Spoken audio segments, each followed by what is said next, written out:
This is Kim Meyer, host of Choose to Rise. Thanks for listening to the following broadcast on Public House Media.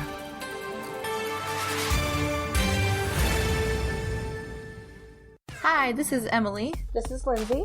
And this is Elizabeth, co-hosts of Beauties and Headcanons here on Public House Media. Thanks for listening to the following broadcast on Public House Media. Once you are done with this episode, we hope you'll come check out our show, Beauties and Headcanons, where we talk nerdy to you about fandoms, fan fiction, and all pop culture for nerds that you can think of. A new show comes out every Friday. Don't forget to subscribe on iTunes so you never miss an episode of Beauties and Headcanons. Thanks again for checking out the following broadcast on Public House Media.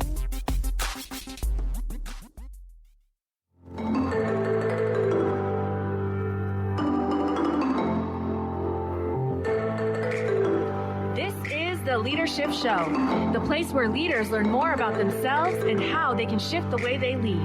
Because when leaders get better, families get better, communities get better, and the world gets better.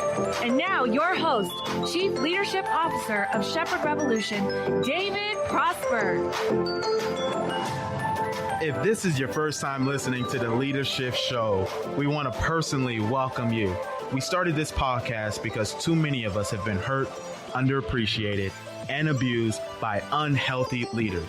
We believe that when leaders get better, families get better, communities get better, our workplace gets better, and ultimately, the world gets better. We want to start off with the verse of the day because it is important that we are biblically sound, and it's the foundation of all great leaders. We can find our verse in Philippians 2, verse 3 through 4. Don't be selfish. Don't try to impress others. Be humble, thinking of others better than yourselves. Don't try to look out only for your own interests, but take the interest in others too. This verse, you can actually read this in How to Win Friends and Influence People. Interested people are interesting. So what does that look like?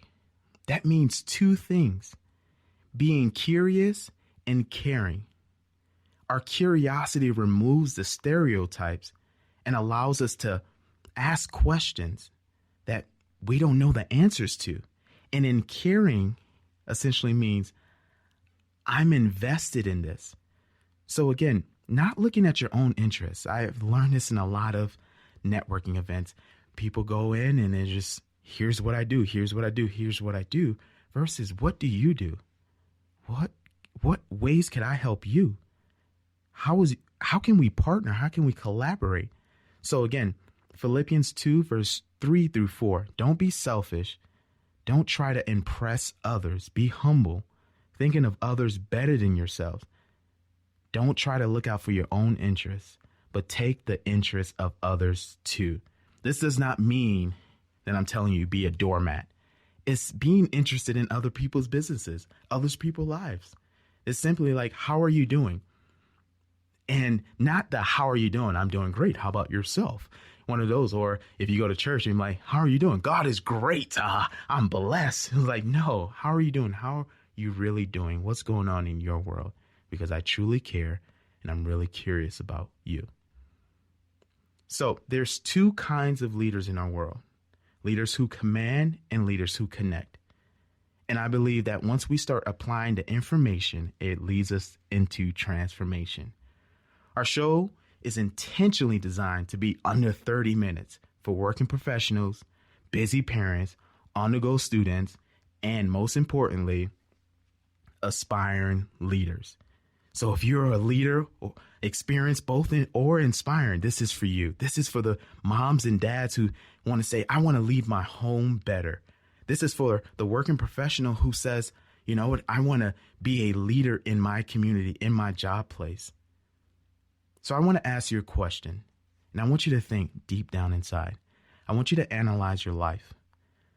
Are you experiencing a leader who has the thought process, scratch my back and I'll scratch yours?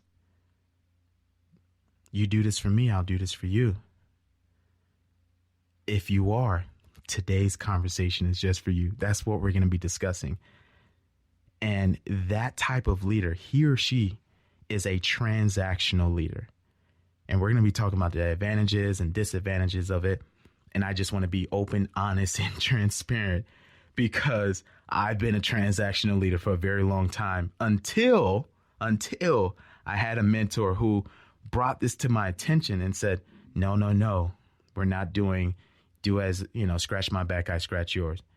So I want to look at some signs and some behaviors that you'll notice. And this is some of the stuff that I was guilty of. I was inflexible. I didn't like change at all. Loves to follow rules. We got to stick to the rules. Very detailed oriented. Got to follow the rules, stick to the details. And I loved efficiency. We love efficiency as transactional leaders. But there are advantages and disadvantages of it. And the goal today is not to sway you in any way. It's just to share what I've learned over the years, and that when you're aware of it, you're more mindful of it. In the Bible, it talks about, for my people perish for the lack of knowledge. And what that means is that because we don't know, we'll fall in unnecessary things. We have unnecessary experiences. So some of the advantages of a transactional leader. So they motivate the people around them, but the motivation stems from a place of rewards and punishment. If you do this very well, I'm going to reward you. If you do this bad, I'm going to punish you. Now we can look at this as a father. We tell our children, if you do this, you're going to get an allowance. If you don't do this, you're going to get discipline. That reward and punishment is very transactional. Is if you do this, then this. It motivates them to produce and be efficient. Now you'll find this type of leader in sales role. It's very familiar. It's very motivated by either money or excursions or anything like that. And what that does, it doesn't motivate those who aren't motivated by money. Now, in sales, they say if you do X, Y, and Z, you can get a commission, and they tie it to something meaningful in your life.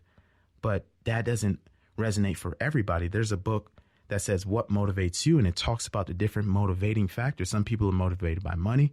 Other people are motivated by the contribution. Other people are motivated by legacy. So we have to find what motivates that person. Now, this leader, this manager creates incentives. And I've been guilty of it. Like with my kids, it would be, hey, if you guys wash your dishes, I'll give you $5. That was very transactional. Versus, hey, let's work as a team and let's clean the entire house together. And that way it motivates them for contribution. It's not a, you do this, you get this, versus, let's do this together. So those are the styles. What it also do, it creates an achievable goal, short-term, that yields short-term results. It's not a long-term thing. Like transactional, it's very short-term. After a while, being in sales, just realize like, I'm not really motivated by money anymore. We go through seasons of our lives. It's just like, okay, I want to get as much money as possible. I want to achieve all these things. And if I do this leader's going to do this. And then after a while, you're like, what's the real meaning of life? And then we move out of that place. And if we're still operating from that place of transactional, like it no longer serves us. So again, that's the advantage, is short-term goals. Now, some disadvantages of transactional leader, it does not encourage creativity. It doesn't allow someone to say, hey, I know we've been doing it this way. Let's change it up. And again, I've been guilty of this multiple times. My wife can attest to this. She would say, okay, we have plans to go do this. And I was like, but in my mind, I wanted to do this. And she was like, no, let's goal set differently. And I was like, we have to do it this way. And she was like, let's be creative. Open up, David. Open up. So again, the disadvantage of transactional leadership is it doesn't encourage creativity. And also what it does, a disadvantage too, is it's insensitive. Transactional leaders don't really put emotions into things. They don't consider the emotions of others. They say, hey, you should get this done. And I'm paying you to be here. I'm paying you to make sales. I'm paying you to pick up the phone. And I remember that at my last job, I was talking to my manager and I was saying, hey, I'm really struggling right now. And I don't believe I can do this. And what was shared with me was, I need you to dial more. I'm like, hey, I'm struggling mentally. I need you to call people more. I need you to hustle more. And it was very transactional. It was like, yeah, I know it sucks. It always sucks in the beginning. You just need to work harder. He missed it. He missed the part that I stopped believing in myself because it was very transactional. It's if you hit 100 calls a day or 200 calls a day, you're bound to talk to 10 people. And out of those 10 people, one person is going to buy this metric system that places people in this cage to perform. So those are the two disadvantages of transactional leadership. Let's look at it from a different perspective, right? Because perspective is everything. How we see things matters. So I want you to picture this. These types of leaders create an illusion of service. They give you something in order for you to do something for them in the long haul. It's an IOU type of thing. And now there's a strong difference between giving and trading. Giving comes from a place of selflessness and trading comes from a place of exchanging. So if we think of our stock market, it's trading. It's I pay this for this stock and this is how much I'm going to receive. It's when we go to McDonald's, we buy a burger. It's not really healthy. And this McDonald's has not endorsed this podcast. If they do, that would be great. But it's trading. It's very transactional. As I pay this, I get this service. But giving comes from a place of abundance. It's like, hey, I have so much I want to give you. And then when I talk about giving to my children, I say, okay, when we go to the movie theater, what do we usually get? They say popcorn and soda. Now, how big is that popcorn bag? It's like extra large and so much popcorn. And what do we do when we're with our children or if we're on a date and with our family?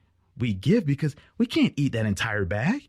That bag is a lot. And especially if you get the largest, like you can get refills. You're not going to eat everything. So out of that place, you're going to give popcorn away. You're like, I have so much of it. Let me give this to you. So it's important to understand the differences between giving and trading. Now, I want you to think about something as a leader. Transactional leadership is still popular among leadership styles because the reward and punishment methods motivate employees to produce more. It works in a way. However, it controls the people's performance and suffocates the leadership development and creativity in the workforce, in our lives, in our personal lives. So yes, on one side, it produces productive people. So production is important. If you're running a business, production is important. At the same time, too, on the other side of the coin, it's like a coin, a quarter. On one side of it, it produces the goals that you want. On the other side of it, it also suffocates creativity. So if we're having production and no creativity, we're moving forward, but we're not innovating. And I don't know if you remember back in the days, there was Blockbuster. And now they're no longer Blockbuster. We have Netflix, we have Redbox, because these individuals are constantly thinking of moving forward. They're creative. The Apple of the world, right? There was Nokia with the first smartphone. Most people don't know Nokia was the first smartphone, but they weren't thinking ahead. They weren't thinking creative. Apple creates and it fosters that. It allows people to be an individual and express themselves. And creativity always weighs production, but you need production in order to run a business. Now, here are some things that you can do to improve this leadership style if you're a transactional type of leader. Number one, work on being open-minded to change.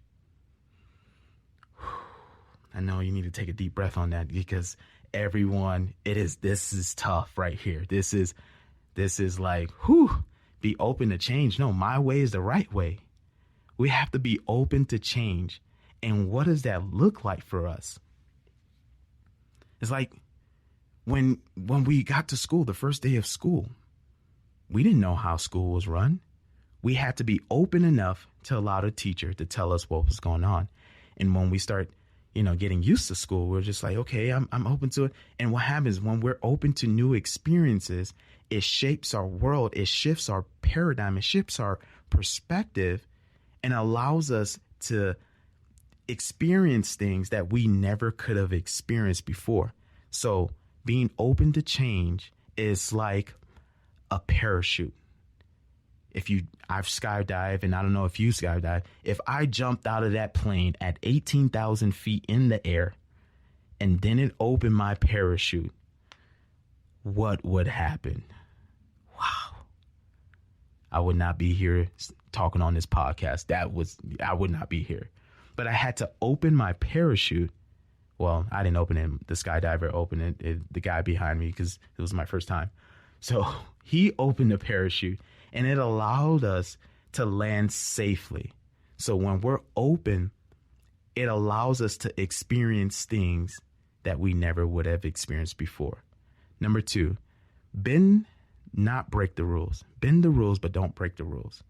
The rules are there to give us structure. You can bend it a little bit, but don't break the rules. I'm not telling you like, oh yeah, and I listened to the leadership show and he said, bend the rules. So I saw a red light and I sped across it and I'm blaming it. No, I'm not telling you to do that. I'm saying if the decision comes down to the people and the process, choose the people. Again, if the decision comes down to the people or the process, choose the people. So for example, if you're in the sales world, if you're in the business world, and the problem is there's not a lot of sales going on this week, you can easily say, okay, I'm going to shorten my workload. I'm going to cut some people off my team because there's no sales. That's the problem. So we have to look at the process. What are we doing well? What do we need to stop doing, start doing, and keep doing? And how can we improve our people? Because if we improve our people, our process will improve. So it's bending the rules, not breaking the rules. Number 3, find ways to be spontaneous. And I'm going to be very vulnerable about this. This is hard for me. My wife is very spontaneous. We did a personality test about money, and she's a risk taker and a saver. I'm a security seeker and a saver. So I like knowing everywhere we're going, right? When we get into the car, I put my address in the GPS. I got to know what time we're going. I can go to a place 1,000,001 times. I still put the address in the GPS because I want to know what time I'm getting there. I want to see if there's traffic. But my wife, she's amazing. She's spontaneous. She's like, oh, like when we go to the airport, we don't know what flight we're going on until we get there. She's very spontaneous. Sometimes it gives me anxiety, but it allows me to repeat that. Number 1, being open to change. So find ways to be spontaneous. So to end, we'll be discussing why hands-off leader. Next time, we'll be discussing why hands-off leader are both good and bad for your family and business. Hands-off leaders.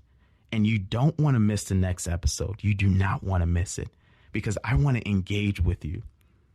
I want to talk with you, not at you. This is a podcast of how can we connect? So that is my personal goal, is to connect with you. And you could email, you could text that number because I want to talk to you at person to person. And if you have any questions, I want to hear those questions.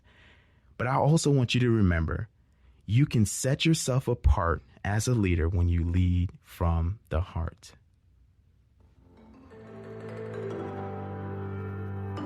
Thank you for joining us here at the Leadership Show. If you'd like access to additional resources and insight, text Leadership to 345-345 or visit theleadershipshow.com. And if you're enjoying this podcast, please let us know and spread the word by giving us a review on iTunes. You can listen to our show on iTunes, Success Radio, Spotify, Google Play, and the IB Network on Spreaker.com. If you have a question for David, send it our way at prosper@shepherdrevolution.com. Thank Thank you so much for joining us, and we'll see you next time here on the Leadership Show.